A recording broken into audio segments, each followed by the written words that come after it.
Yo, it's your man Jam C. What up? Shot Money's in the building. And it's your favorite Republican Lou. He's back on this Republican shit again today, y'all. We didn't had a meeting. He said he's sticking to it. So goddamn it, we gotta support the Republicans. You got it. Also, I meant to tell you too, Repub. You got a fan too. Shout out to Mr. Talk That. He love that name. He hit me up the other day and was like, "Yo, I love Republican Lou." Shout out to Talk That. Shout out to Talk What's our viewer listener's name that sent us all the feedback? We shouted him out before. Keeping it candid. Keeping it candid. Shout out. Shot Money appreciates all the feedback you gave and us.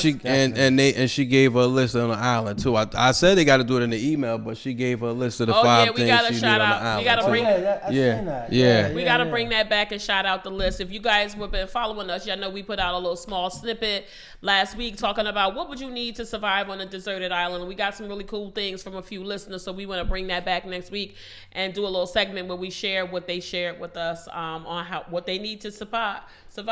But listen, this has been a busy week in news. But before we talk about that, I would be remiss as a woman on this panel if I did not say Happy Women's History Month to all the amazing women out there for all that you do, all that you contribute, all that I know that you are going to do. I am happy to share this species and this gender with you.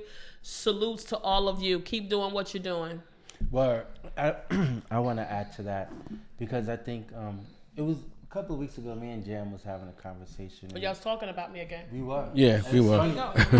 It's funny. See, Jay Glizzy, I want my contract renewed because they're fucking ganging up on me. No, this was all good, and we were tipping our hat to you and saying how you, all the adversity that you may have gone through, you didn't let it stop you. You just kept pushing forward. You kept pushing forward, and you were great with your hands, like you said last week, and something about your mouth and all that stuff. But all that aside, I gotta give you your props. Aw, thank you. It's my brother right here. He always holding me down. Yeah, Jam. definitely. I mean, feel free to jump in if you want to add some shit to it. You know. Nah, Cash App, Venmo. We got you. Thank you. Yeah, but I think it's an exciting time. I've been seeing a lot of businesses popping up.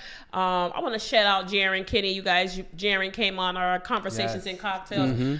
She bought a building, and I can't wait to see what comes to fruition out of that. I think that's going to be construction.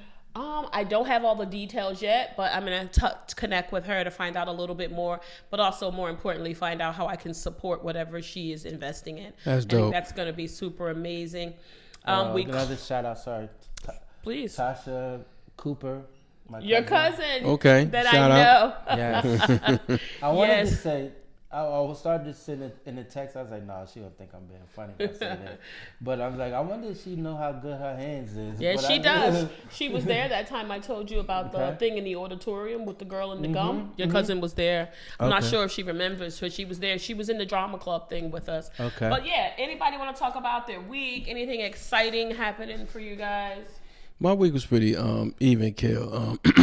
I'm getting ready to start another diet, as you know. I'm always on these diet kicks. But other than that, my seat moved. I can't be doing this. My week has been productive as always. Can I ask, what is the diet change now? Now I'll leave. I'll tell you guys off the camera. I don't want to give too much. I won't give too much. Okay, no worries. We respect your privacy to eat grass. Right.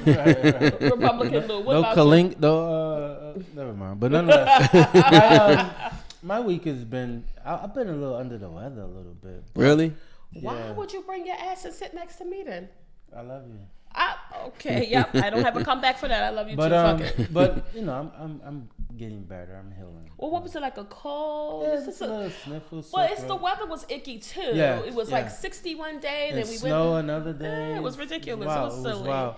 But other than that, my week has been pretty good.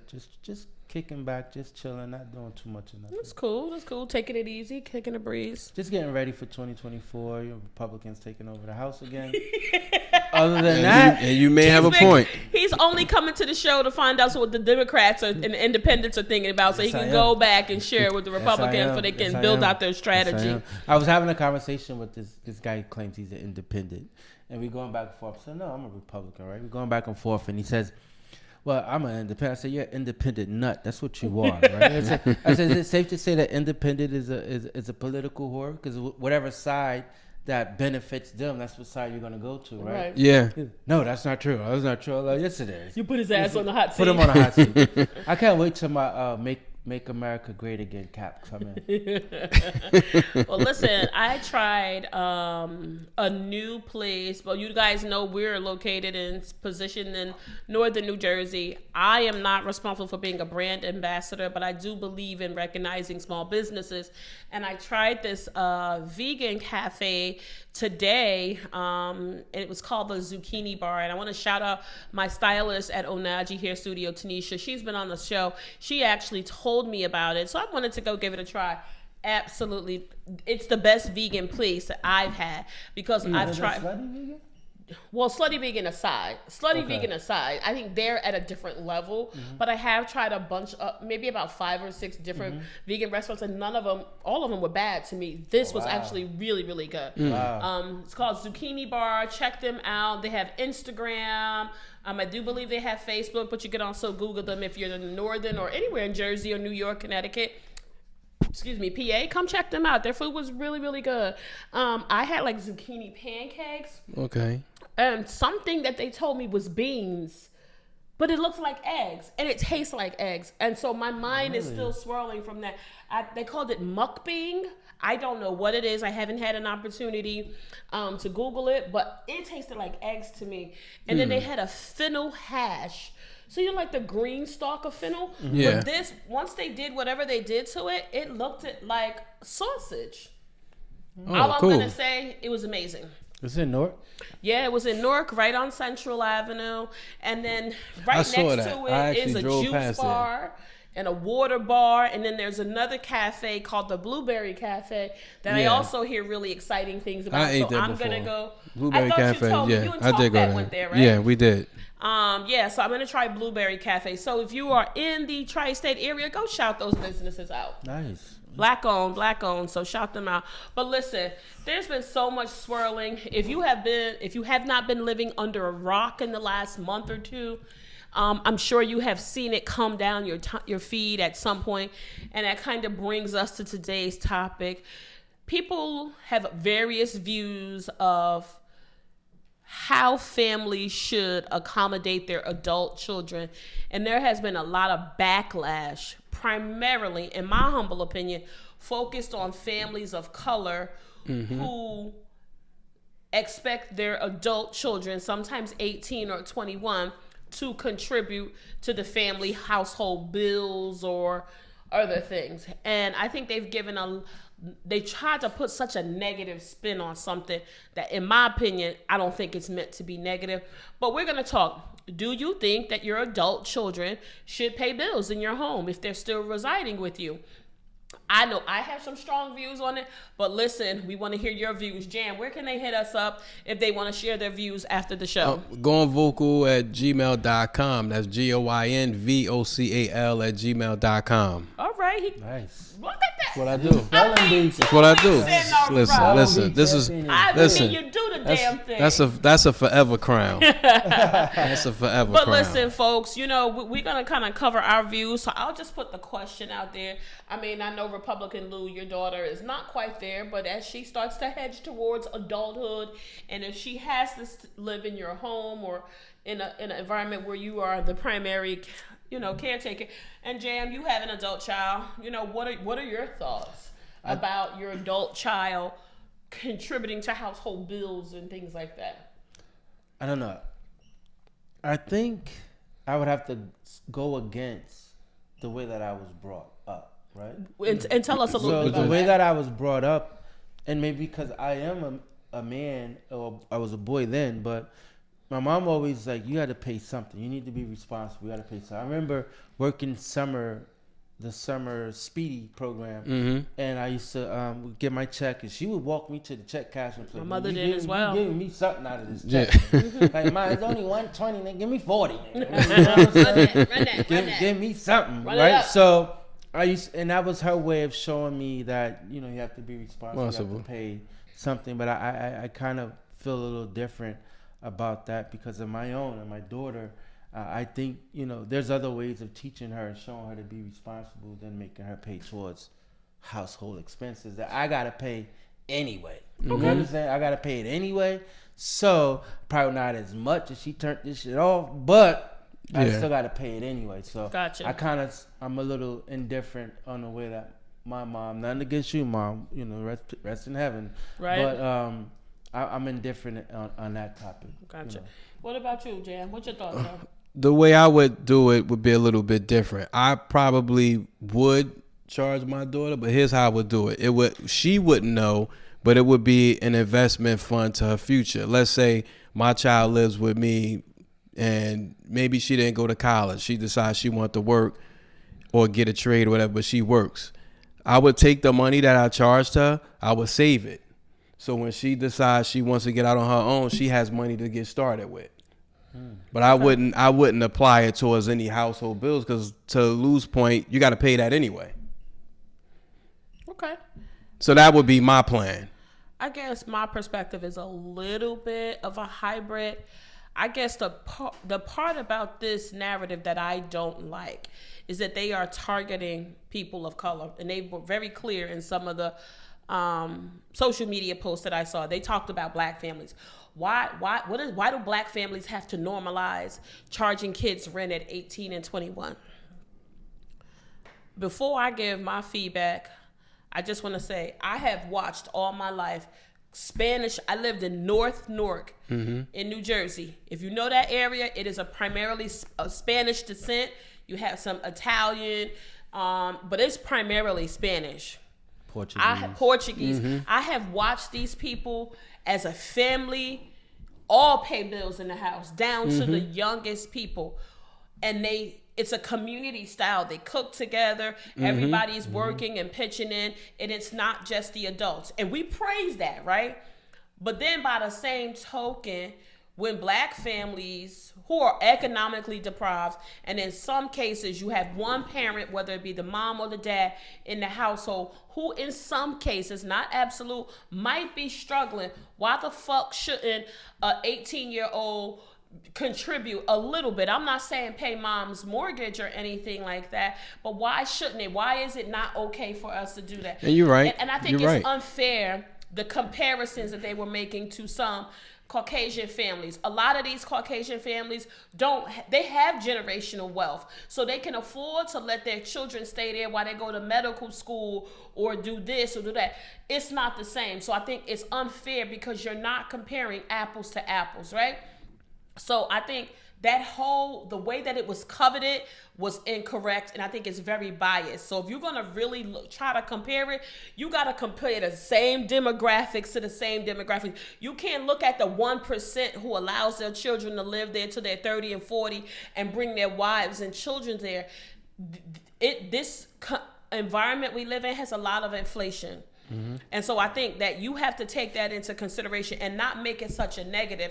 That is what a family is supposed to do. You're supposed to roll the boat. I pay bills at a house that I don't live in because it's for my family. So if my child, this is my personal, I have done this. When my son was in his early teens, I collected money from him. Again, these are the same bills I would have had to pay, but I was trying to build that muscle, right? Because if you don't start exposing them to that, right, and they don't start building that muscle, they'll never understand it. Now they get out there, they don't understand that. Why would I let my young adult son be financially irresponsible, take all his money, buy video games, buy $200 and $300 sneakers, all kind of junk food? I'm not teaching him financial stewardship. And I'm not saying that I needed his money to pay a bill, but when my son got 22 and he was working at a telecommunications, I did give my son a bill. And I think that was very helpful for him. And again, I think you have to know your children. You get some young adults that are just super financially responsible. My niece, very responsible. My niece, Nia, very responsible with her money. My daughter thinks she a dope dealer. She thinks she belonged to the Kardashians or El Chapo's family because she spend money like It's no tomorrow. But I can tell you right now, she's getting away because she lives in college. But if she lived at home, she would be buying paper towels. She'd be buying water. And that's fair. That's fair. And I think it's really a couple things. Knowing your own financial situation, right? And if you do have an adult child living with you, they should be, in my humble opinion, I think they should be contributing in some kind of way to the household. Because what kind of message are you sending? Especially for me, I feel very strong about it. I have 2 black men. You shouldn't be in here laying up on mom and dad. Couch surfing. Yeah, like you shouldn't be couch surfing. I just think that, they've tried to take something that shouldn't be a negative and make it negative against certain minority and marginalized groups. Who wrote that article? It was a couple of them. It was a couple articles. It was some videos from podcasts. And there were some discussion boards where people were saying, black people are the only ones that as soon as their children turn 18, they have to get out. Yeah. And they have to work. But I think it's unfair to just make that blanket statement. Yeah. Sometimes it's a struggle. And we talked about this on the show, where young women are told to get older men. That's because the household is strained financially, right? And so mom or dad or grandma probably can't handle all the responsibilities. And although it might not be a morally correct position, they're trying to set them up so that they can get their own stuff because they can't toe the line. So if you are in a position, whether you're working full-time or part-time, and you're living in a household where you can contribute, I don't see why that's a negative thing. No, I don't. I agree. And I also think, because I don't want to confuse the two, right? But I do know that where there are other cultures that will allow their kids to live in a house until they married and bring their wife back home. They do. You know what I'm saying? Whereas though there are a lot in African American communities where they be like, I can't wait till you turn 18. You know what I'm saying? To push you out the nest and let you fly on your own. Because not saying that they're ready for it, because a lot of them not equipped to get out there. You gotta remember, there's so many stressors or underprivileged situations that sometimes it's a bit of relief. And I'm not making excuses. It might be a bit of a relief because if mom has been doing this and struggling for 18 years, she's seeing that light at the end of the tunnel. Doesn't mean that you don't love your child or you don't care about them, but it is a big financial contribution. My sister, one of my best friends, she's like a sister to me. When my nephews got of age, they were still living at home. They come from a 2-parent household. They do very well for themselves. My nephew lived very comfortable, dressed all the labels, but his parents said, you need to, his dad didn't want him to do it. His mom said, you need to contribute around here. And he had to buy paper towels and bought water. It's always the dad that. Yeah, the dad was like, nah, don't do it. But my sister, she was like, no, you're going to do that. And then when he finally moved out, maybe like 3 years ago, his younger brother, who now works at the United States Post Office, has his own car, very financially responsible, he now buys the paper towels. And she just recently told me he's buying paper towels, water, and some other thing he's got. I said, you get real strict now. But I think that's I think that's to be admired. I know my mother, what she did was when she was blessed to buy a house. When she bought her first house, what she did was, okay, we're in this house. If you're not going to go to school, I want you to contribute. Okay. Now, what she did was we had 2 phone lines. So what she did was she gave me 1 phone line. So that would be the bill I'm responsible for. If you want a phone, you got to pay for it. And then I contributed towards heat. But we rotated the heat 3 ways. Okay. So like you would buy oil maybe in March. You wouldn't have to buy oil again until probably May. Then it starts getting warm again anyway. But I learned responsibility that way. So when I got out on my own, I didn't see. I guess it depends on how today's kids. I don't know how they look at it, but I looked at it as an investment because you're investing in their future and you're investing into your family. Right. You know what I'm saying? So this is your mother. You know what I'm saying? It's your parents, regardless, mother, father, whomever you live with. If you live with both, God, thank God. But I think you got to look at it like an investment into your household. Like we always say, it takes a village, and kids say that all the time. It takes a village. We're all in one village. And I agree with that. I completely agree with that. And I was going to say that too, not to cut you off. Yeah, go ahead. Is that I don't see nothing wrong with giving somebody a bill, cable bill. My that. son No, I don't paid the either. cable. My son paid the cable. light bill, you know, if it ain't too crazy, you handle that. You know what I'm saying? It's shit, y'all, much as y'all on y'all phones and all this Wi-Fi, exactly, y'all should be breaking y'all neck to pay that one. Listen, exactly. When I lived in my condo, my son's room looked like command center. Like he was running a small business. He had a computer, he had TVs up, he had cords and wires, all kind of gaming systems and shit hooked up in there. And I was like, oh, he working full time. Every time I turn around, he's out the door, eating out, blah, blah, blah. I think all of that's fantastic. But somewhere in there needs to be some responsibility. And so I gave my son a cable bill to pay, and I didn't think anything of it. I was capable of paying it independent, but I let him know, like, no matter where you live, you can't live for free. Right. Whether it's with mom or dad, or you're out there on your own, or you're sharing, cohabitating with someone, you have to be able to pay. And it wasn't like I wasn't taking half of his money, but I will tell you, when I was growing up, my mother had a very strict rule. Everybody contributed. Everyone contributed. I think my daughter, she's I don't know, she's going to be, I think she may do good if she turned the corner right. But does she save money that you give her now? Yes. That's the point I was just about to make. If she knows she's going somewhere with me, I'll be like, well, where's your purse at? All right, well, I don't need that. I'm with you, nigga. I'm good. I don't need nothing but an appetite. That's it. And I got that. But the appetite and the plan. But when it comes to spending her money, she's very tight with it. Because when her and my mom go get her nails done, of course, her mom was paying for it. Then the mom was like, you know what? You running through these nails, you know, taking them off, changing them off, all kind of things. You pay for them. And when she said you pay for them, she stopped getting her nails done. See, you put it in perspective, right? You looking through a different lens, right? And you be able to distinguish between them wants and them needs and them things that can go in the parking lot. I can tell you right now, my middle son never had a problem with that. Right, that daughter of mine, she gonna have a problem. The princess. What? She gonna have a problem because she skipped that step. She evaded that, right? She evaded that step, and that's even what when happens. she had a job in high school, she was still very young, so I didn't enforce that. And I would watch. I mean, there have been so many times I've been frightened in my own home. I would hear the door opening, and like I don't have company and stuff, so I'd be, who's at the door? Oh, it's DoorDash. I'm like, a fucking kid. Again, she was spending so much money on DoorDash, all kind of pizzas, and some of these places that you order from, you can't really order a small thing. You got to spend $25, $30. They tax you. Yeah. So she blowing money.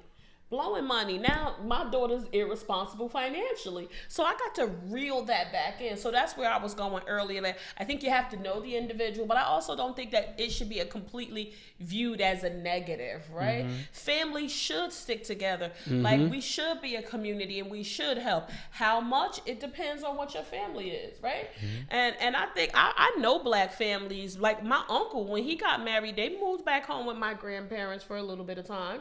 Some people need that. Yeah, they do. And I wouldn't be opposed to my son coming back home if he wanted to start a business or he wanted to buy a house, because you need that big down payment. That's why you invest. You gotta start investing into your parents' house. You gotta invest. He said, I wouldn't have a problem with it a week into it. Like, nigga, this nigga gotta go. Nigga eating up everything. Who's socking? Let me tell you something. I gotta get up out of here. My son is a big gamer. Whenever he comes over and he's visiting for more than 2 hours, he got a knapsack with him. That's his game. He'll go down in that basement. It sounds like it's 7 people down there. What? He is down there junieing out on that game. He got headphones on. He got all kind of shit. And I be peeking down there. I said, who's he talking to? Right, who's he talking to? Yeah, like he's down there doing his own thing. So if he come back here with the knapsack and the games, and he got a chair and he got a pad in the chair, bro, you gonna have to give up the gaming chair. Yeah, them kids been kids be in the zone with them games. They been in the zone. He's an adult. He's about to go to some tournament for that, but they could win $250,000. What kind of game is it? They play Call of Duty, Duty, and K2. That's the one. I don't know NBA what K2. He really the basketball. Oh, okay, NBA. Yeah, he's really good at that one. That's 2K. Yeah, that's 2K. really good with that one. That's 23 now. That's every year they come out. Yeah. My son's so good with it. He got a avatar that looks just like him on the game. Yeah, you could build them. So I just think you have to know your end. Some children need that. Some young adults need that guidance, and they also might need that example, right? Because you got to remember they've never had to pay bills before, so you are in a way kind of preparing them. I remember going with a friend of mine, Linda Hall. Her family, her parents owned a house. We didn't own a house growing up, so I never understood. And I think I've said this on the show before. Her mother would come home, and they had the same name, so she would give Linda the checkbook. And so, Linda would go pay the bills for her mother because she worked an overnight job as like a nursing assistant. And so one day, we were gonna get food. Linda had extra money. She took me along for the ride, and we go to the bus, and we went downtown. We went to City Hall, and she's like, "Yeah, I'm paying the water bill." I didn't understand that, and I was 15. I never knew you had to pay for water because we never lived in a home. Yeah, we always lived in apartments. I didn't know that either. Right? So here I go trying to help her out. Oh, you should have your mom talk to my mom. Right. Water is free. You don't have to pay for right. water. Right. And she educated me because she was more mature than me. You said somebody getting over on y'all. Yeah. I talked to my mom. Somebody getting over on y'all. My mom's getting food stamps. We're not paying for water. You guys are getting shammed. So do you guys think that kids are for paying? I mean, because it's not just the adults. It could be the kids too that may not be proactive. They may be more reactive. And I think in some cases, I guess I'll say this. One thing I'm learning is we should never tell our kids when you're 18, you're grown. I don't think they're grown at 18. No, they're not. And I don't think they've had the experience to truly be grown, right? But I think what happens is we make the mistake in doing it. Because I know I was guilty of saying it once upon a time. Once my daughter got 13, I stopped saying that. Because I learned that when you get 18, you start figuring, why I gotta pay bills? I'm grown. I can get out, do whatever I want to do, and that's really not the truth. I think we have to teach our kids to invest in where they live, the household, sure. And because I think kids grow up and they got the mindset, why should I have to pay? I've been living here for 18 years for free. Why do I gotta pay now? I'm okay with it, but as long as you're being financially responsible and you have a plan, right? And like I said, I've watched other cultures of people they pitch in this for years. Yeah, I know when my son was going to high school, he went to school in a neighborhood that was pretty diverse, and they had a lot of people who would migrate from the Caribbean. One of the boys at his school drove a cab after school. That's wow. No cap. Wow. No cap. He got right at it. Yeah, that's dope. He was 18 already. He was 18. He was. I think he might have been 19. Correct me. He was older than the other kids because they put him in high school. In New Jersey we have a cap. Right. You can't be like 20 and be in high school. But he was coming from another country, and his equivalency didn't equal up. Yep. So they put him in high school. He drove a cab, right? Wow. But so that is respected in that culture. We the only ones that turn that into a negative. I know families that are Indian, and everybody works, everybody contributes, and that's how you build that generational wealth. You make sure the family is invested. So I don't necessarily think it's a negative. It's not. It's not. I got 2 points. One to your water thing, right? And it was eye opening for me, because in the projects they don't pay for electricity, right? So I remember when I was dating this young lady from the projects, I'm like, yo, come with me down to public service. I gotta pay public service. She said, you gotta pay public service. She said her same reaction was the same way. I had no idea. You gotta pay public service? So, yeah, you gotta go down PSE&G. Like, take me downtown. Like, I don't know where it's at. It's on Raymond Boulevard. What do you mean you don't know where it's at? Where it's always you ain't never paid. You ain't gotta pay. No, we ain't gotta pay. That's when I knew that people in the project didn't have to pay. And I'm like, what the easy is that? And I think you have to prepare them for what reality is outside of your home. Exactly. Right? Exactly. Because they get a lot of luxuries living at home. Cable is one of my most expensive bills. Wow. Yeah. And I watch probably 3 channels. I think Bill Cosby gave the best example of how it is to be an adult. When he gave Theo, I guess he gave Theo about $1,200, right? Mm-hmm. Yeah. I think I know the episode. And he told them, where you gonna live at? I'm gonna live in the city. You gonna live uptown, downtown? And start subtract the money from him. Yeah. And then when he realized he had nothing left, that was the most valuable life. That's how life is. Life. Because these kids get out here and think that what we do is You trying to Like, take? we're You trying to take? We're a magician or something. Yeah. We've made it look so easy for them. Definitely. They have a false perception, and that's why I think it's helpful to start exercising that muscle. It gets stronger. Maybe it's the paper towels. Maybe it's the water. Maybe it's helping them set up a savings plan and making sure that's happening. Maybe sometimes they need a little bit more regimen and structure where you need to actually take the money and then put it in the account, and then after a year or two, show them that next egg, and maybe that might be motivated. But then you might have some young adults who just automatically want to do it because they want to help their parents. They want to help, out. yeah. Like we see all of these. This is what pissed me off about the way that it was. The responses were, we see all these feel good stories, right? Where some young man saves his money and he pays his mom's mortgage off, Right. and we cried. I cried over those. To them Right? guys. They did that for their mother. Oh, that's nice. Okay, let me try to figure out. Well, mom, you don't own the house. I'm taking you on vacation. Don't get no ideas because you know my mama watched this show. No, mom, taking you on vacation. Mind your business. You ain't got nothing to do with that. And like we celebrate that, but then we try to make it negative when it's about a certain class of people. Yep. And I think that's why it struck a chord with me, because it was just made to seem, oh, only black people do that. That's not true. No, it's not. I don't think that's true. It's not. And I think that was a misrepresentation, and that's why my stance is you really got to know the individual. And you also got to know your financial circumstance and be honest and transparent, but also try to help your children be more financially savvy than you were. Right. I think too, when these kids, like, it's our responsibility. Every time they come in that kitchen, or they hit a light switch that the lights come on, or they open up the refrigerator, there's something in there, even though they feel like ain't nothing here to eat. Yeah, Never yeah, ending. yeah. Ain't nothing here to Right? eat. Never. And it's our job to make sure that all those things stay intact, right? So we're teaching them by what they see. Hopefully that you pick up on it. Like, yo, you ain't never turned on the switch, the light didn't come on. You ever turned the TV and the TV ain't never come on? Exactly. You know, all that is Make what it we've real done. for Yeah. them. Yeah. Make Yes. it real for them. We've done all that for you. Now you need to be able to pick up the reins. You have to, at some point in some time in your life, you're gonna have to do the exact same thing for the people that depend on you. You know what I'm saying? I think that's important, and they also need to understand how money works, right? Absolutely. And I think that if you don't expose them to that and let them track money, even if you're in a position to give them some form of an allowance, because I know that's another topic that kind of morphed into that. Some people were for allowances, some people weren't in favor of it, and again, I think it varies based on your own individual preferences. But they need to know how the dollar works. Yeah. And they need to know where their money is going. They need to know about how the market and economy and commerce works. Because if you're not,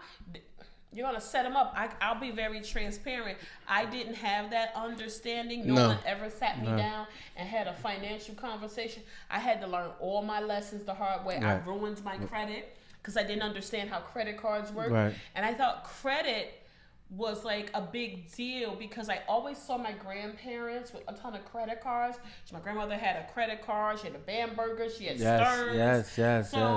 I never saw her paying for things, but no one ever sat me down and said, you don't pay for it at that moment, but Right, you're but paying you gotta for double it back. later Eventually, yeah. with a certain interest rate. So that's why, you have to be smart about what you put on the credit card. Is it something that you really want? Because you're going to be paying not only that dollar, but 20-something% for it. So I think that can be woven into the conversation. It should be. Well, those things have to take place at dinner. I think that's the best time to have those conversations. Like, I don't know if people still do Sunday dinners. I think those are pretty much out. It's a staple of our Yeah, community anyway. yeah, and I don't know if it still exists now. But I think that those are the best times to have those conversations with your kids. Start talking about their finance.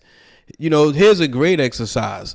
Maybe do something like this. What my mother did for me, but she didn't do it till well after she started talking about her when she passes on. We go into a bank together and we talk to the financial guy. That's something that we should show our kids. I got my daughter one of the little credit cards when they have like the teenage card. The teach her how to balance and check. Yeah, so because those are conversations you should have. Because my daughter good with her money, but I know she learned that from her parents. So it's just like But a lot of us don't. So I wasn't taught basically, that. You taking a cheap shot at me because my No. mom spend money like El Chapo. And Well, no. Well, I only have one, so it's just I like, gotcha. who knows? If I'd have had a little Jam C, he probably have been reckless because I was reckless with money as a kid. It's so funny that we're talking about this, and I think this is important as well. And I was listening to this interview with Magic Johnson. Two things that I learned about in this interview was he was his junior year in college, and he was like, I'm ready to come out of college and go to the NBA. And so they offered him a salary of $200,000, right? So him and his father had a good relationship. He's like, Dad, $200,000, that's more money than we ever saw.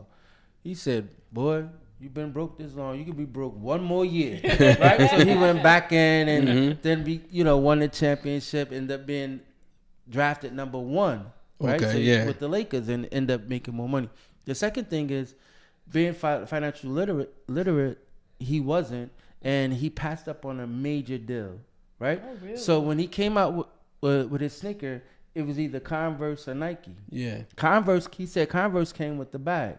Nike said, well, we can't come with the bag. We come with a satchel, like not a small lunch bag, but not a shopping bag. We come with a lunch bag, but we could also give you stocks. Oh, Yeah. you missed the mark with that one. You could give you stocks, and you know that those stocks, if you would have took those stocks, be worth billions today. Right now. Yeah. Billions. He'd have been bigger than Billions. Jordan. Bigger than Jordan. He'd been bigger than Jordan. Because look what Jordan did with the Nike. Exactly. You understand what I'm saying? Exactly. Coming out too, Yes, it all is. about him. I It can't is. wait to see so that. I say all that to say that financial literacy is important. real. Yes. It's important. Yes. Real, you handicap real. your young adults if you don't start exposing that to. Even when you think about money that kids get, like at birthday parties and stuff like that, they need to be. You be showing them. I've seen people where they're teaching the kids how to invest that money, Right. how to save it, and so I fully believe in exercising that muscle and getting it stronger. But I think it's a vicious cycle in some of our communities, because if the mother, grandmother, none of them have financial literacy, how can you pass it down? That's true, You know but what I I'm mean, saying? there's resources out There here. There are. Where they can get it. But listen, folks, you've heard our views.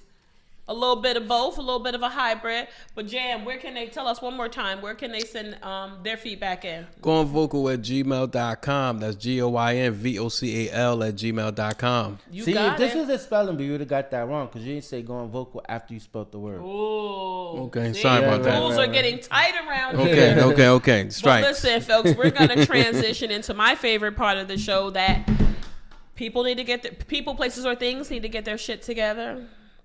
And this week has been one for the ages, in my humble opinion. Yeah. So if you guys will, you gentlemen will oblige me, I want to tear Angela Yee's ass up. Okay. Wow, really? Oh yeah. So first of all, I think the show was horrible, right? I couldn't stand her fucking voice, right?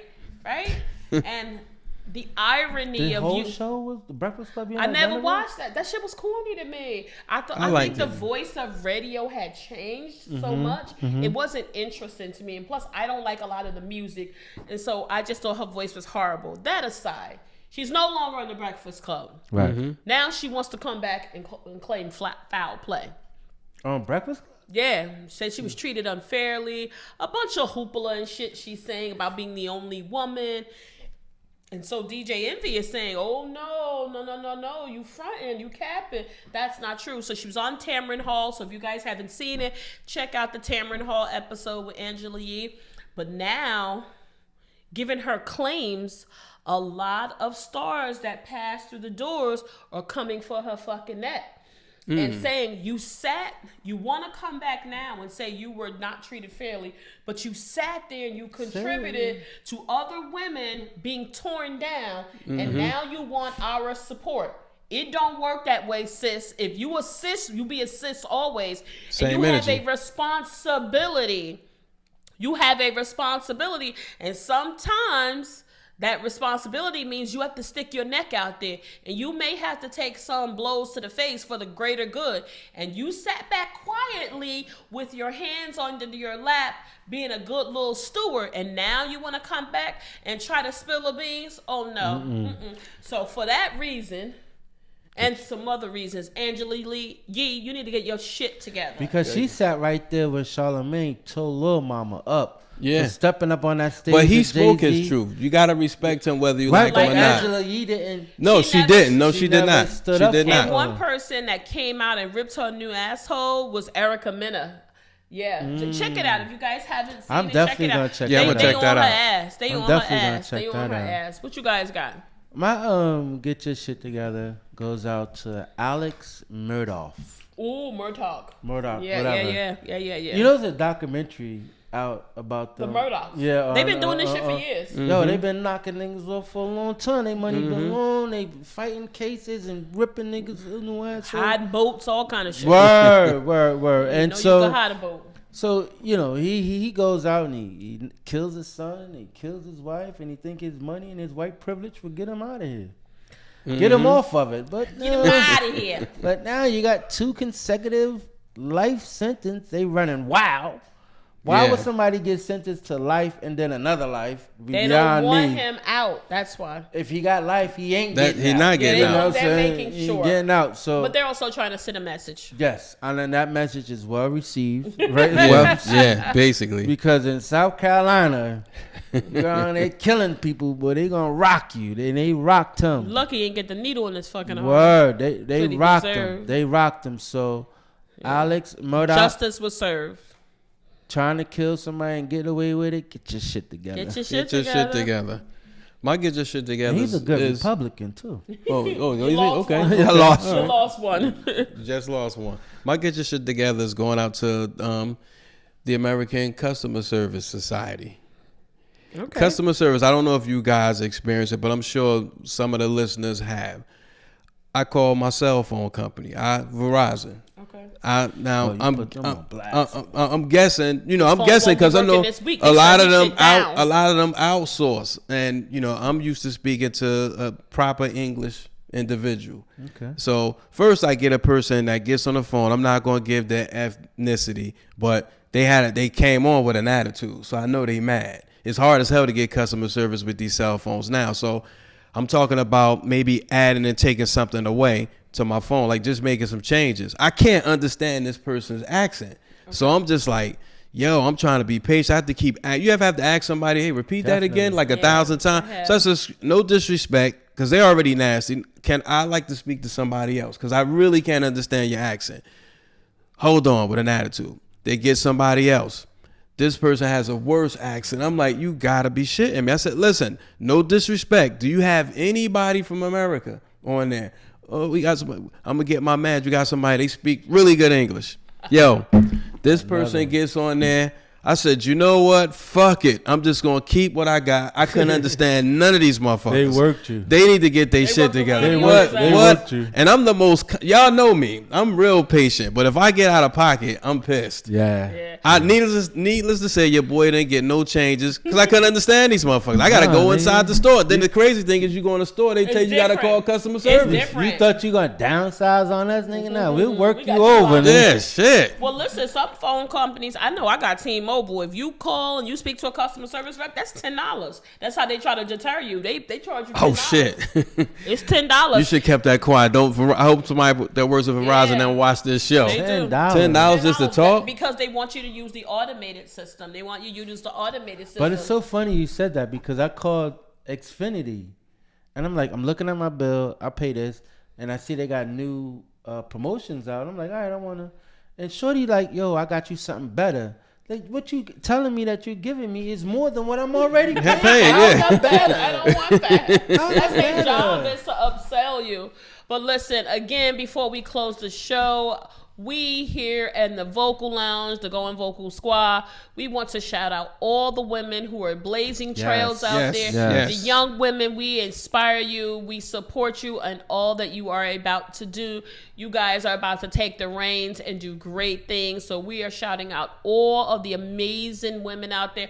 All colors, walks of life. You women are amazing. We shout you out. We will be celebrating you all month long. So with that being said, Pete, we out. Peace. Everybody tune into the Pod Squad now.